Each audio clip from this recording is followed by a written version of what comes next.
Hi there, welcome back to What to Do When, the podcast where we tackle tricky situations with clever ideas, kindness, and fun stories.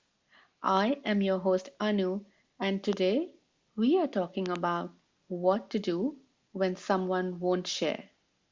Sharing can sometimes feel tough, right? If you have ever felt upset because someone didn't want to let you have a turn, this episode is just for you. Let's dive into a story about Benny the Bunny and how he handled this situation with his friend Lucy. It was a bright sunny afternoon, and Benny the Bunny hopped excitedly to the park with his favorite red balloon. His friend Lucy the lamb brought her shiny new wind up robot toy. Benny couldn't wait to play together. Lucy, look! My balloon can bounce so high, Benny said as he tossed it into the air. The two friends giggled as they took turns bouncing the balloon and seeing how high it could go. But after a while, Benny looked over at Lucy's robot. It had blinking lights and little gears that spun around when you wound it up, and Benny really wanted to try it. Lucy, can I have a turn with your robot? Benny asked. Lucy held onto the toy tightly. I don't think so, she replied. I want to play with it by myself right now. Benny's ears drooped. He had shared his balloon, but Lucy didn't want to share her robot.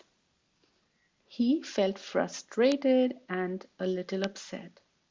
He thought about stomping his feet or hopping away, but then he remembered something important. The first thing Benny did was stop and take a deep breath. Sometimes, when someone doesn't share, it can make you feel angry or sad, and that's okay. It's normal to feel that way. But before reacting, it's important to calm yourself down. Should we try it together? Imagine someone won't share a toy with you. Ready? Take a deep breath in through your nose and out through your mouth. Great job. Do you feel a little calmer? Good. When you're calm, it's easy to think clearly and figure out what to do next. Benny realized that staying calm helped him think about his feelings and what to say next. Let's see what he did after that. The next step Benny took was to use kind and polite words to ask Lucy again. Instead of shouting or demanding the robot, he remembered to be friendly and gentle. Lucy, I really like your robot. Would you please let me have a turn? I promise to be very careful with it. Using kind words shows the other person that you respect them, and it makes them more likely to want to share. Even if they're still not ready, being polite helps keep things calm and friendly. Let's practice asking nicely together, shall we? Imagine someone has a toy you'd like to use. Repeat after me. May I please have a turn? Great. Doesn't that sound friendly and respectful? Being kind is always a good idea, even if things don't go your way right away. Finally, Benny remembered that sometimes, even after you ask nicely, the other person might still not want to share. And that's okay too. It does not mean that they're being mean, they might just need a little more time. So, instead of getting upset, Benny found something else to do while he waited. Benny picked up his red balloon and started bouncing it again. He made up a game where he tried to bounce the balloon higher and higher each time. And before long, he was laughing and having fun all over again. And guess what?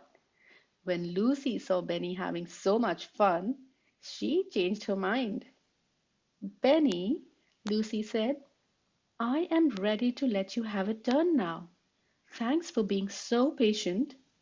Benny was so glad he had stayed calm and found a way to keep having fun while he waited. What about you? If someone doesn't want to share, what else could you do while you wait? Maybe you could play with another toy, read a book, or make up a new game. Finding something else to do helps the time pass quickly and it keeps you feeling happy. By the end of the day, Benny had learned an important lesson. When someone doesn't want to share, staying calm, using kind words, and finding something else to do can help you feel better. And it might even make sharing easier in the end. Wasn't Benny a great problem solver? Let's remember the three steps he used when Lucy didn't want to share. Stay calm and take a deep breath so you can think clearly. Use kind and polite words to ask nicely. And find something else fun to do while you wait. Have you ever felt like Benny? What do you think you'll try next time someone doesn't want to share? Maybe you'll take a deep breath or try asking nicely. I know you'll do just great. Thank you for joining me on What to Do When. I am so proud of you for learning how to handle tricky situations with kindness and patience. I'll see you next time for another fun and helpful story. Bye for now.